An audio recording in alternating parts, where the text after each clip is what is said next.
as creatives, as business owners, we cannot afford to hold back.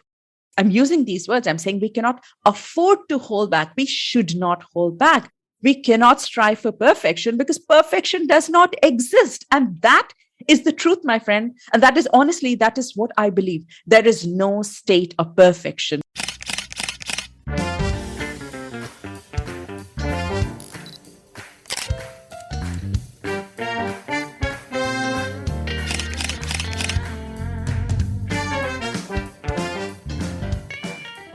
Hello, hello. This is your host, Dyutama, and welcome to My Food Lens podcast, where we talk about everything from food photography, styling to business and mindset. After 15 years as an architect, I switched careers and I'm now a professional food stylist and food photographer based in Singapore. I'm also the founder of the business My Food Lens, where we help clients elevate their brand through drool-worthy photos. My motto is, put your best food forward. Well, here on this podcast, I promise to keep it raw and real and hope you find your answers, action, and inspiration as we move through the episodes. Hi, and welcome to episode 29.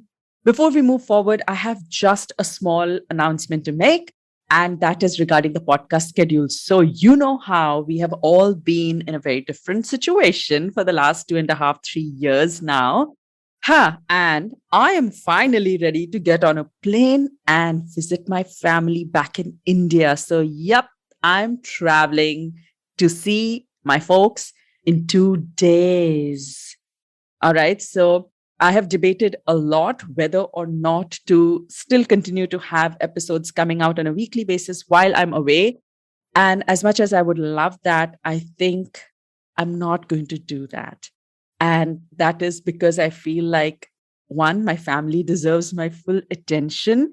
And two, this is not a regular holiday. I'm going home after so many years that I just want to be present like all the time. I just want to be in that moment with all those people I have not seen for so long.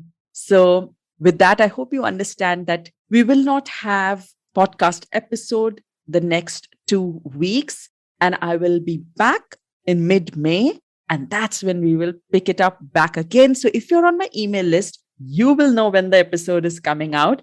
And if you're not on my email list and you would like to be informed when we're going to resume again, then please get on my email list. It's super easy. Either just go onto my website, you can download the free photography guide, or you could even just subscribe to the email list by going to any of the podcast episodes. And if none of that works for you, just send me a DM on Instagram, just send me an email, and we'll get you on the list so that you know exactly when the next power-packed episode comes out. But thank you so much for understanding. Thank you so much.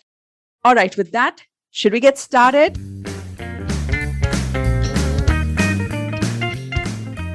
Okay, I have a very interesting topic for you, and it is on perfection. I know it's like you think that, oh, how is this going to benefit me? But trust me, once you hear this, you're going to be like, okay, I need to change my photography game. I need to approach things differently. So, which is why I have created this episode, because it's definitely been a game changer for me and how I approach and how I've been able to make progress, not just as a creative, but also in my business. And that's why I just absolutely have to share this with you.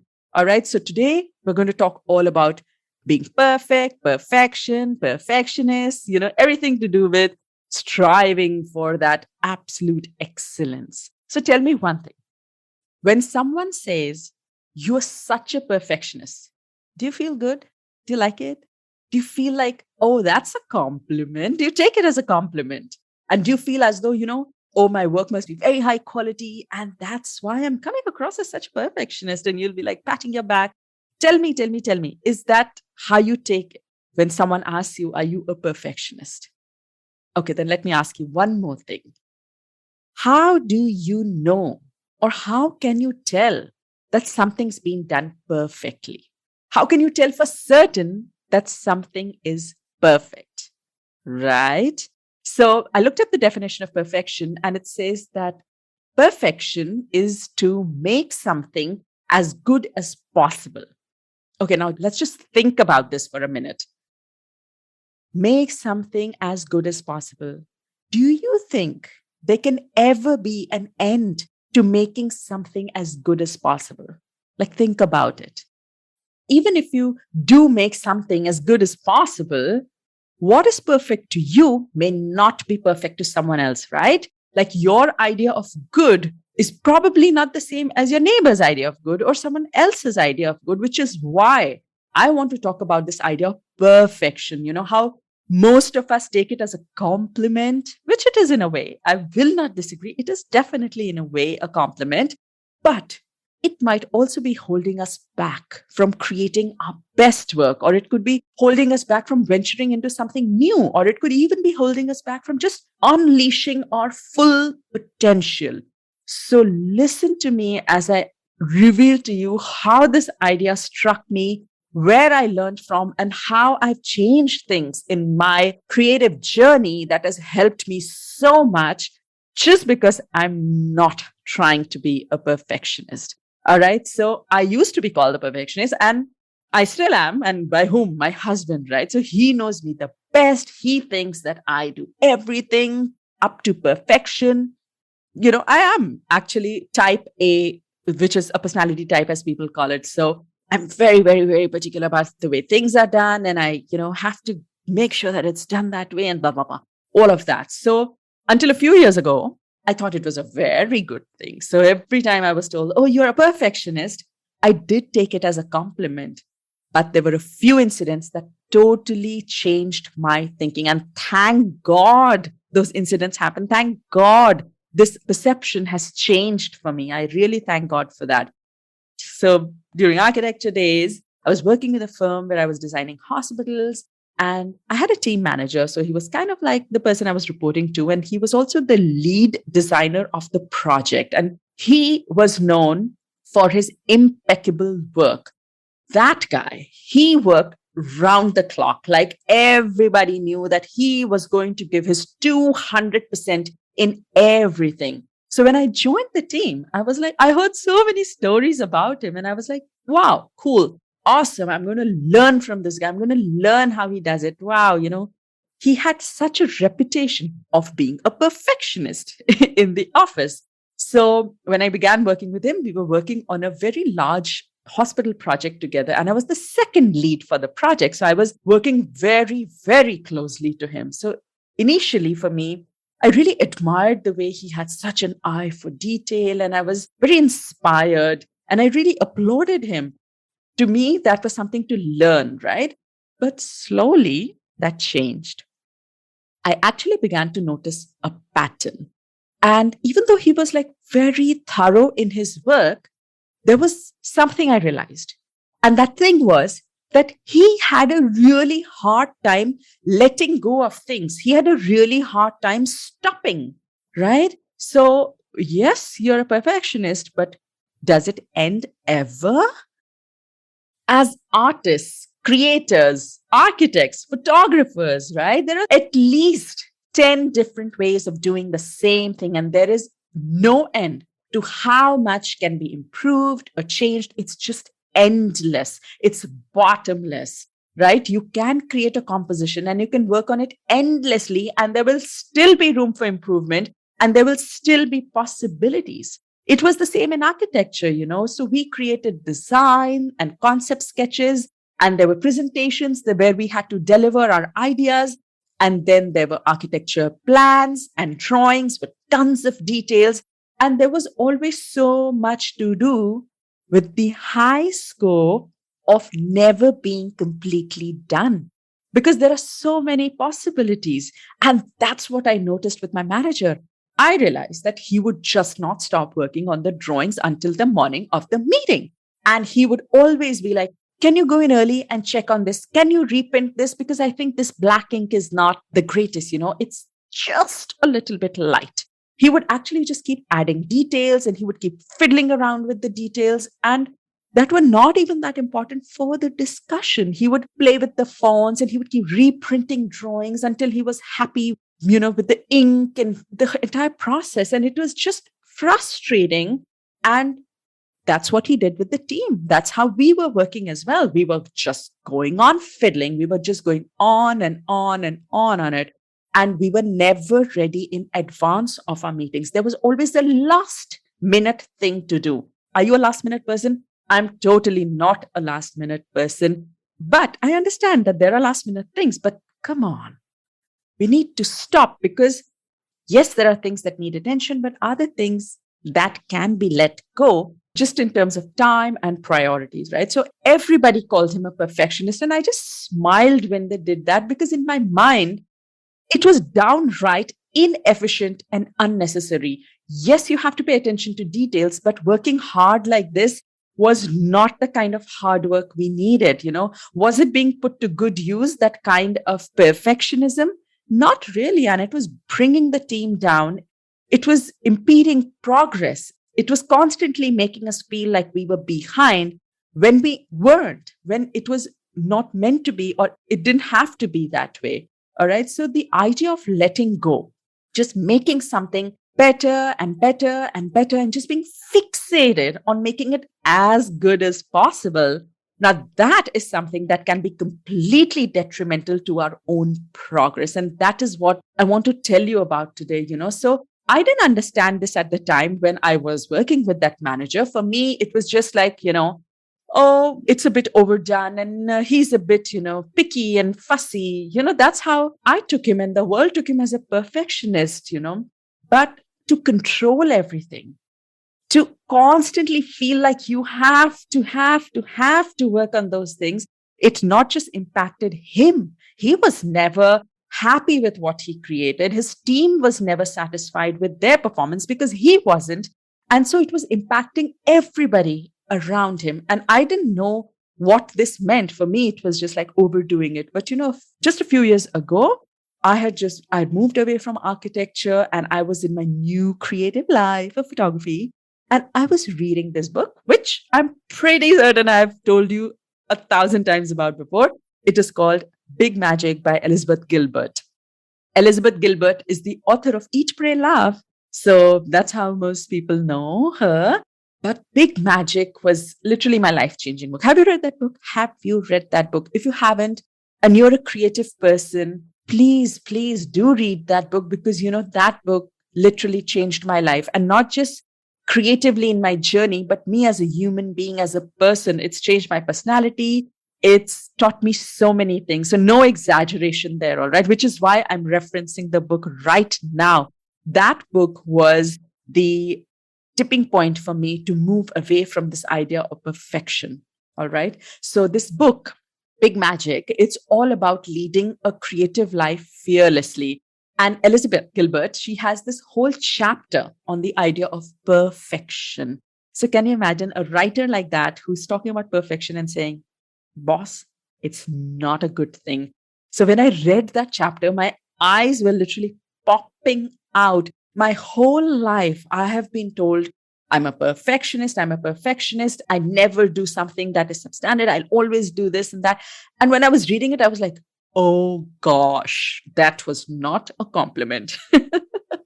So the point that she made in the end of that chapter was that as creatives, as artists, we should not seek perfection. All right. So quite contrary, right, to what we hear in the world, what our parents teach us, what the world expects of us. But honestly, we should not seek perfection. Now, just reading that changed everything for me. I had always prided myself on being a perfectionist, and not like my manager, but definitely like a typical type A person. So when I read this book, it validated a lot that I felt about the idea of perfection. But as I read this book, it actually just took me back to my manager. When I was reading that chapter, it took me back to my manager, and it took me back to those architecture days when I was struggling because of his perfection.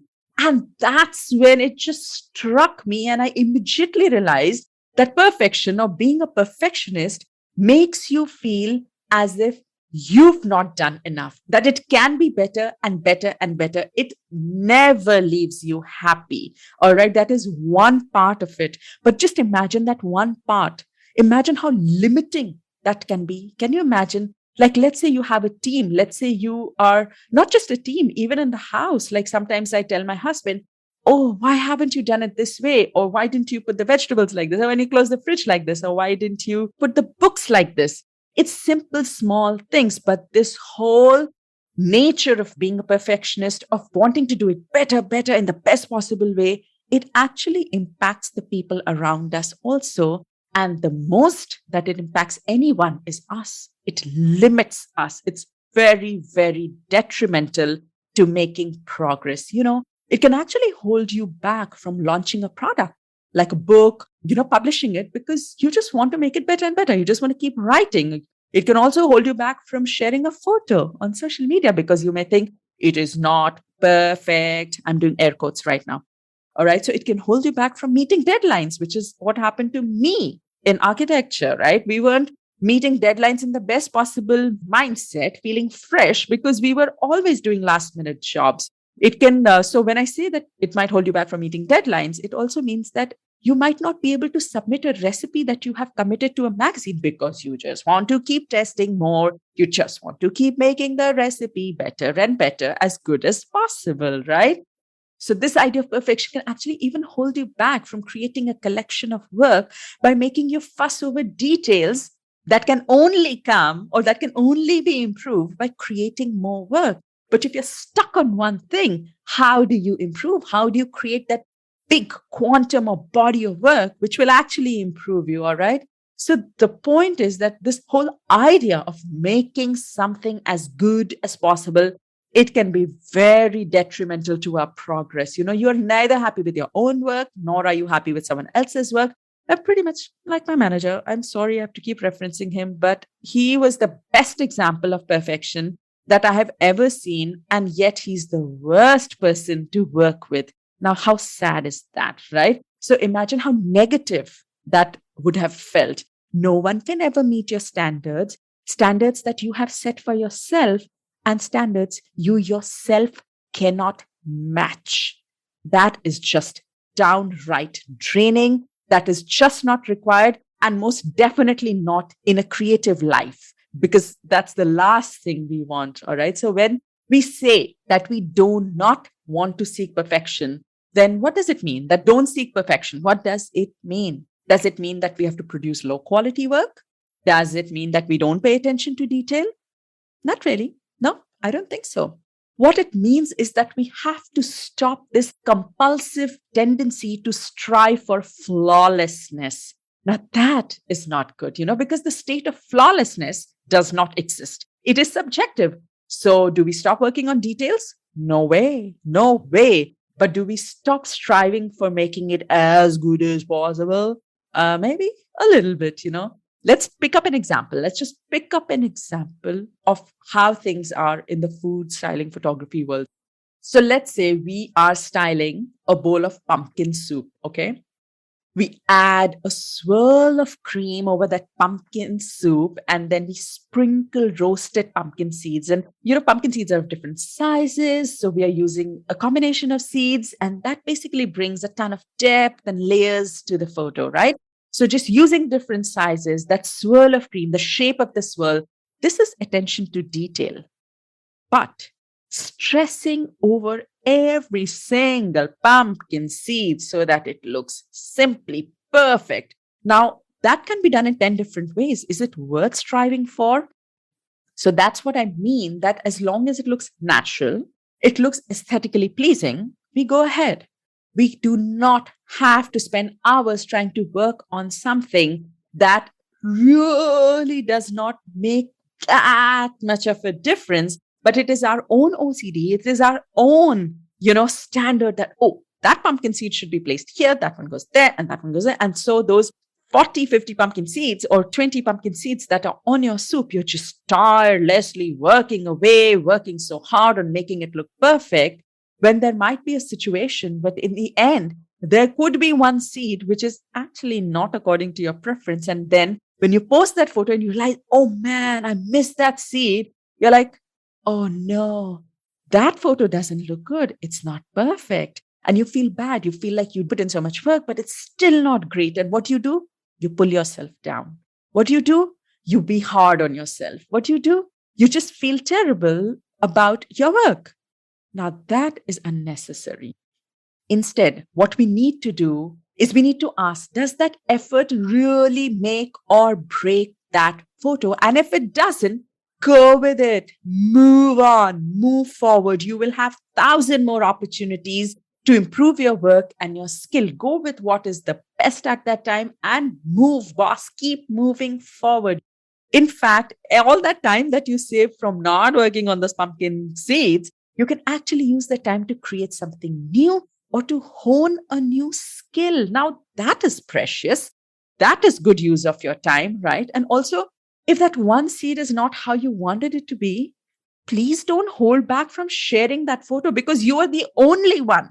Really, you're the only one who might even notice that that one seed is not as in place. For the others, it'll look perfect. It'll look amazing, like all your other work. So it is all subjective. What is perfect for you might not be for someone else, and what is not for you might be for someone else. So the point is that we can continue to keep pushing and pushing and keep stressing over small little things that stop us from unleashing or putting ourselves out there. But is that the best mindset or the best approach? Not really. We cannot get better without doing the amount of work that it really takes to get better, right? You know, you cannot become a better piano player without putting in those hours of practice. And you know what they say about honing your craft, right? I think they say that you become better at your craft only after you have put in your first 10,000 hours. Now imagine if half of those 10,000 hours were spent fiddling on pumpkin seeds. Would you ever be able to grow? Would you ever be able to progress? No, you're just still stuck on that soup. So, similarly, if you want to launch a course or a photography book, or let's say a photography guide, right? Then what do? You spend days creating it and you make sure that your content is very, very powerful, that it is made for the people you want it to reach. So you write your tutorial, you add your photos, you add your videos, and it's all looking fantastic. You're so like ready, but then you're just lost in selecting fonts or maybe font colors or, border choices or some features. And gosh, in that bargain, you don't launch your course on time. You don't get your book to the publisher on time. You don't have your guide out on time because it doesn't look as good because that font is not perfect. You need to download it. You need to get it here. I mean, come on.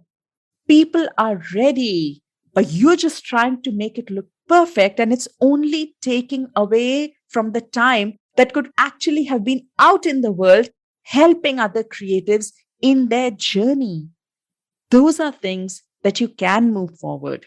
You cannot move forward with bad content. You cannot move forward with mediocre content, but you can move forward with mediocre font. You can move forward with a simple and effective font. It doesn't have to be King Arthur's font, right? So prioritize. Think of what's important and don't let these things hold you back when actually you could be putting your product out, making money, and also helping your community. So instead, just do your best. Just do what you can and move. Just move. I constantly just keep saying it. You need to keep moving forward. Settle for something that looks pleasing. It's easy to read. It doesn't look like it's low quality, but it also doesn't need another 10,000 hours for you to put in. So just make sure your content is powerful and go, just go, boss, go. Because once your course is out, once your book is out, once your guide is out in the world, there will be so many more learnings from it. You will learn so much from that one launch, from that one experience, but it can only happen if you launch. If you keep sitting and fiddling with fonts, it's not going to happen, my friend. All right. So as creatives, as business owners, we cannot afford to hold back. I'm using these words. I'm saying we cannot afford to hold back. We should not hold back. We cannot strive for perfection because perfection does not exist. And that is the truth, my friend. And that is what I believe. There is no state of perfection because you can spend hours on those pumpkin seeds. There will be someone out in the world who will say, that doesn't look great. That could have been done a different way. So gosh, Perfection does not exist. It is a subjective state. So let's not try to achieve it. All right. Let's just do our best. And since we are talking now, I just want to ask you something.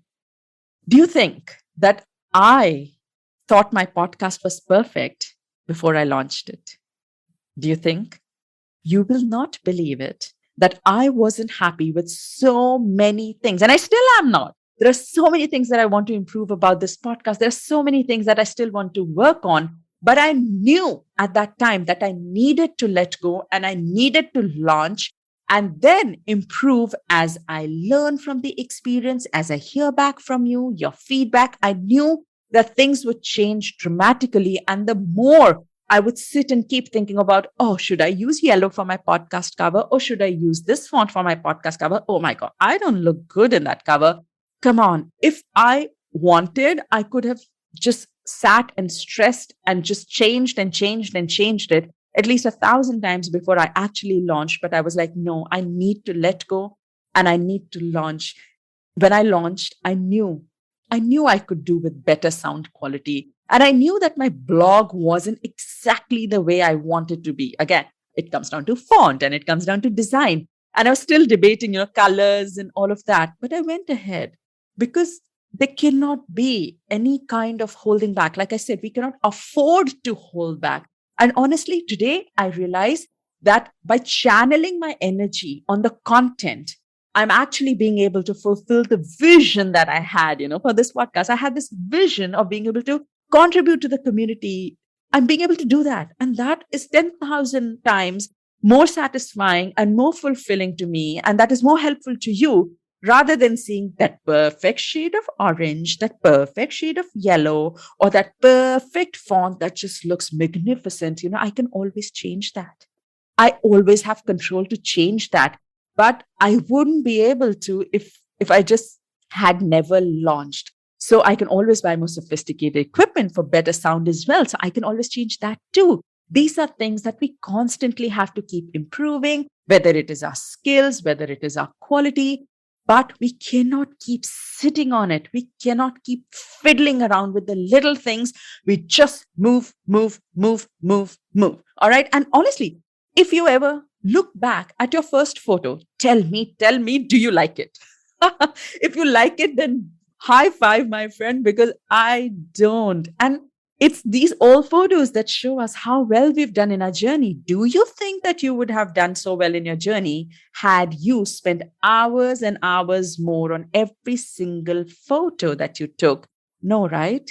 You went ahead, you put it out in the world, and then you move forward and you created another thing. And then you created another photo. And now you see your evolution, you see your progress. If you hear Beethoven's first piece, I'm guessing it's probably not as great as his last, right? So whatever you do first, it will be a bit crappy. I mean, if you look at an artist's first painting, his second is always better, right? So what that means is that we have to stop trying to strive for that state of perfection. We create, we put it out in the world, we learn from it, and then we create again. And if it is not that good, no problem, boss. There are more chances, okay? This is a cycle. It just continues. And if you cannot hold yourself back from anything, because you just need to do it. We do it scrappy, we do it imperfectly, we do what we can, but we do not, for any reason, hold back. Be it fiddling with pumpkin seeds or be it confidence, be it whatever, we do not hold back. We go out into the world bold and beautiful, all right? Because we only improve by doing something and putting in that amount of work. So you will start scrappy. I'm sorry, but you will start scrappy. That's how I started. That's how I still probably am. But I just keep going. And so do you. You need to just keep going. So you will start scrappy, deal with it, get past it, stop focusing on what's holding you back, stop focusing on the negatives, start looking at everything that is good, everything that is ready to go. Stop controlling what really doesn't matter and stop trying to fit into an ideal world where the idea of ideal is subjective. You know what I mean?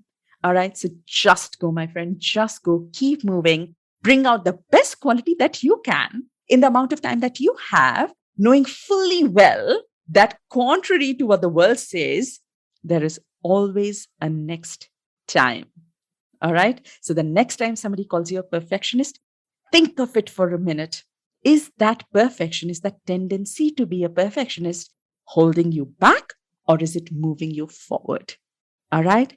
So, with that, I hope that you found this episode helpful. It's a short episode, but it is a life changing idea, not an ideal idea. But for me, this was a life changing idea. This has completely been instrumental in me making progress in my business. I have never seen growth like this. I have never seen things work for me so much better because I know when to let go and move, but also keep improving. Do not create low quality work. Still focus on details. All right. So I hope that this gave you some food for thought. And if it did, I would so love to hear your ideas on perfection and whether you've been priding yourself, patting your back, or now you have a changed theory as well. And if you have any thoughts, then please do share with me. You know, you can email me. You know, you can DM me on Instagram. I will see you in a couple of weeks. Please stay tuned. I will send you an email. I'll be up on my stories. I will let you know when the next episode is coming up. We have a ton of guests and some amazing episodes lined up. You do not want to miss them. But also, thank you for being here. Thank you for being so supportive until this episode 29. I hope that I will see you once I'm back, when I'm done stuffing my face with mangoes and kebabs. All right. With that, I will see you in a couple of weeks. Have a fantastic summer, spring, wherever you are. And if you're stuffing your face with mangoes, high five. I'll see you soon. Bye bye.